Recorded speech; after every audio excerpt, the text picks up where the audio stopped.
కరీంనగర్, ఆదిలాబాద్, నిజామాబాద్, మెదక్ జిల్లాల బీజేపీ అభ్యర్థి విద్యావేత్త మల్క కొమ్రయ్యను ఆశీర్వదించండి. విద్యారంగంలోని టీచర్ల సమస్యలను చట్టసభలలో గట్టిగా పోరాడుతాం. మొదటి ప్రాధాన్యత ఓటు వేసి టీచర్స్ ఎమ్మెల్సీగా గెలిపించండి. పాకిస్తాన్ మాజీ ప్రధాని ఇమ్రాన్ ఖాన్కు 14 ఏళ్ల జైలు శిక్ష పడింది. ఆయన సతీమణికి కూడా జైలు శిక్ష పడింది. సో ఈ జైలు శిక్ష ఎందుకు పడింది అంటే ఆయన పైన అనేక అవినీతి ఆరోపణలు, రకరకాల కేసులు ఉన్నాయి. నియర్లీ 150 కేసులు ఇమ్రాన్ ఖాన్ పైన ఉన్నాయి.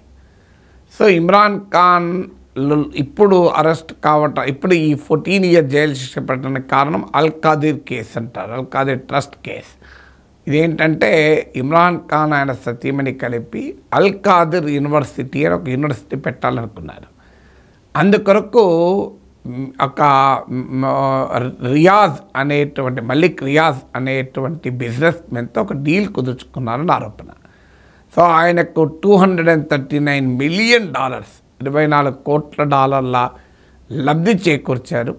దాని ఫలితంగా ఆయన ల్యాండ్ ఇచ్చాడు ఈ యూనివర్సిటీకి అనేది ప్రధానంగా ఆరోపణ. ఇప్పుడు ఇమ్రాన్ ఖాన్ ఆయన సతీమణితో పాటు ఈ రిచ్ బిజినెస్ మ్యాన్ కూడా జైలు శిక్ష పడింది. సో ఇది క్విడ్ ప్రోకో, అంటే నేను సాయం చేస్తాను, నువ్వు నాకు చెయ్యని. సో ఇది క్లియర్గా క్విడ్ ప్రోకోని మన దేశంలో కూడా అవినీతిగానే పరిగణిస్తారు. సో దీనిపైన జైలు శిక్ష పడింది ఇమ్రాన్ ఖాన్. ఏమవుతుంది, పాకిస్తాన్ చరిత్ర అంతా తీసుకుంటే ఇలాంటి జైలు శిక్షలు సహజం. వాళ్ళు మళ్ళీ అధికారంలోకి రావడము, అధికారంలోకి వచ్చిన వాడు మళ్ళీ జైలు శిక్ష అనుభవించడం, ఇలాంటిదేమీ పాకిస్తాన్ హిస్టరీలో కొత్త కాదు. మీ క్లాసిక్ ఎగ్జాంపులే మియా నవాజ్ షరీఫ్, పాకిస్తాన్ ముస్లిం లీగ్ నాయకుడు. ఇతను ప్రైమ్ మినిస్టర్గా కూలో అంటే తిరుగుబాటులో తొలగించబడ్డాడు. తర్వాత ఆయన చాలా కాలం ఇంగ్లాండ్లో ఉన్నాడు. దేశానికి కూడా విడిచిపెట్టి వెళ్ళిపోవాల్సి వచ్చింది, ఎగ్జైల్లో ఉన్నారు, ప్రవాస జీవితం గడపాల్సి వచ్చింది. తర్వాత మళ్ళీ పరిణామాలు మారాయి, మళ్ళీ పాకిస్తాన్కి వచ్చాడు. ఇప్పుడు ఆయన తమ్ముడు షబాజ్ షరీఫ్ ప్రైమ్ మినిస్టర్గా ఉన్నాడు. ఆయన కూతురు నవాజ్ షరీఫ్ కూతురు పంజాబ్ చీఫ్ మినిస్టర్గా కూడా ఉన్నారు. ఇవాళ అన్డిక్లేర్డ్ లీడర్గా ఉన్నాడు.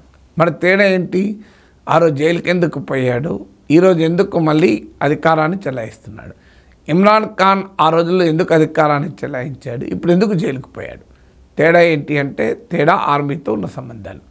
ఆర్మీతో ఇమ్రాన్ ఖాన్కు బాగా సంబంధాలు ఉన్న రోజుల్లో ఆర్మీ లీడర్షిపే ఇమ్రాన్ ఖాన్ను ప్రైమ్ మినిస్టర్ చేసింది.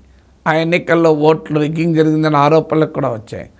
సో ప్రపంచము అంతగా అంగీకరించని, విశ్వాసం వ్యక్తం చేయని ఎన్నికల్లో ఇమ్రాన్ ఖాన్ గెలిచినట్లు ప్రకటించి ఆయన ప్రైమ్ మినిస్టర్ అయిపోయాడు. కారణాలు ఏదైనా ఆయన తర్వాత ఆర్మీ టాప్ లీడర్షిప్తో విభేదాలు వచ్చాయి. ఫలితంగా మీకు ప్రత్యర్థి పార్టీలు చర్యలు ఇమ్రాన్ ఖాన్ అధికారానికి పోవడానికి కారణమైంది. ఆ తర్వాత అరెస్ట్ అయ్యాడు. ఇప్పుడు జైలు కేసుల మీద కేసులు. ఇప్పుడు ఇదే కేసు ఇలాగే ఉంటే ఇక జీవితంలో మళ్ళీ బయటికి రాడు, చనిపోయేదాకా జైల్లో ఉండాల్సిందే. కానీ ఈలోగా మళ్ళీ ఆర్మీతో కనుక ఒప్పందానికి వచ్చారనుకోండి, నవాజ్ షరీఫ్ జరిగింది అదే. మొదలు ఆర్మీతో మంచి రిలేషన్స్ ఉండే, తర్వాత ఆర్మీతో పెట్టుకున్నాడు, పదవి కోల్పోయాడు, ప్రవాస జీవితం అనుభవించాడు, మళ్ళీ ఆర్మీతో డీల్ పెట్టుకున్నాడు, వచ్చేసాడు.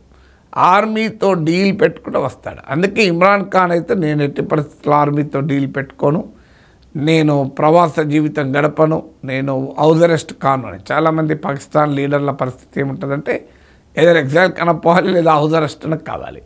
ఆయన రెండింటికి అంగీకరించడం లేదు. నా క్లీన్ చిట్ కావాలి, నేను ఏ తప్పు చేయలేదు, నేను అవినీతి పరుని కాదు అని నాకు క్లీన్ చిట్ కావాలి, నేను మళ్ళీ ఎన్నికల్లో పోటీ చేస్తానంటాడు ఇమ్రాన్ ఖాన్. సో అందువల్ల ఇమ్రాన్ ఖాన్కు ఆర్మీ అవకాశం ఇవ్వడం లేదు. ఈ మధ్య ఇమ్రాన్ ఖాన్ పార్టీ వారు పాకిస్తాన్ తెహ్రీక్ ఇన్సాఫ్ పార్టీని కూడా నిషేధించారు. ఈ పార్టీకి చెందిన వారు ఇండిపెండెంట్గా పోటీ చేసి 100 మంది పైగా గెలిచారు పార్లమెంట్లో. ఇప్పుడు ఇమ్రాన్ ఖాన్ సపోర్టర్లది పెద్ద పార్టీ. సో ఈ మధ్య పాకిస్తాన్ ఆర్మీ చీఫ్తో ఇమ్రాన్ ఖాన్ పార్టీ నాయకులు చర్చలు కూడా జరిపారు.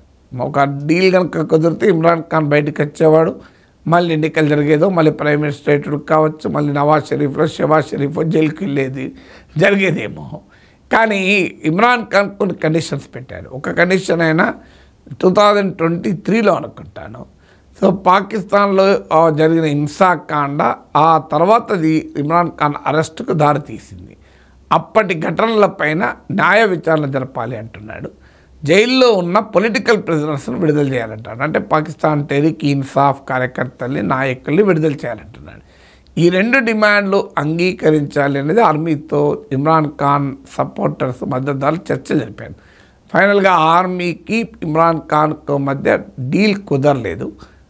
అందుకొరకు ఆ డీల్ జరుగుతుందేమో అని ఇమ్రాన్ ఖాన్ పైన ఈ అల్కదీర్ కేసు 3 సార్లు వాయిదా పడింది. డిసెంబర్లో ఒకసారి, జనవరి 6, మళ్ళీ జనవరి 13 కూడా వాయిదా పడింది. తర్వాత మళ్ళీ వచ్చింది ఈ మధ్య. సో అందువల్ల ఎలా న్యాయ వ్యవస్థ కూడా పొలిటికల్ సిస్టమ్ మ్యానిపులేట్ చేస్తుందానికి ఉదాహరణ. ఇక డీల్ కుదరదు ఆర్మీకి ఇమ్రాన్ ఖాన్ అనుకున్న తర్వాత కోర్టు తీర్పు చెప్పింది. ఇమ్రాన్ ఖాన్కు 14 ఏళ్ళ జైలు శిక్ష పడింది. రేపు ఏం జరుగుతుందో ఎవరని చెప్పలేము. ఇవాళ ఆర్మీతో డీల్ కుదరకపోవచ్చు, మళ్ళీ వారానికి కుదరచ్చు, 15 రోజులకు కుదరచ్చు. ఇక్కడ ఇమ్రాన్ ఖాన్కు అడ్వాంటేజ్ ఏంటంటే క్షేత్రస్థాయిలో ఇమ్రాన్ ఖాన్కు ప్రజల్లో బలం ఉంది, యంగర్ జనరేషన్లో ప్రజం ఉంది. ఇమ్రాన్ ఖాన్ అరెస్టును ఆయన సపోర్టర్ జీర్ణించుకోలేకపోతున్నారు. ఈవెన్ ఆర్మీ ఇన్స్టలేషన్స్పై కూడా నిరసనకారులు దాడులు జరిపిన సందర్భం ఉంది. ఆయన పార్టీ చెందిన వారిని ఎన్నికల్లో పోటీ చేయనియకపోతే ఇండిపెండెంట్గా పోటీ చేసి 100 మంది గెలిచారు.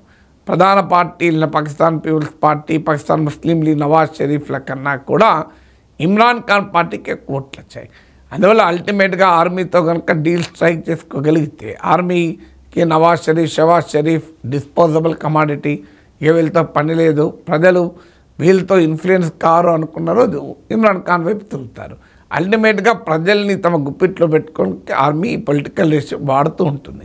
అందువల్ల ఇవాళ ఇమ్రాన్ ఖాన్ ఇక శాశ్వతంగా జైల్లోనే ఉంటాడు చనిపోయేదాకా అని ఏమీ చెప్పలేము. పాకిస్తాన్లో రాజకీయాలు ఎప్పుడు ఎడమలుతుందో ఎవరు తెలియదు. నేటి దాకా మిత్రులు ఉంటారు, తెల్లారితే శత్రువులు అవుతారు. నేటి దాకా బాగా కలిసి ఉంటారు ఆర్మీ చీఫ్, ప్రైమ్ మినిస్టర్. సడన్గా ప్రైమ్ మినిస్టర్ లేపేయడమో, అరెస్ట్ చేయడమో, ఆర్మీ చీఫ్ అధికారులకు రావడమో జరుగుతుంది. అందువల్ల పాకిస్తాన్, బంగ్లాదేశ్ ఈ దేశాల చరిత్ర అంతా ఇదే కదా.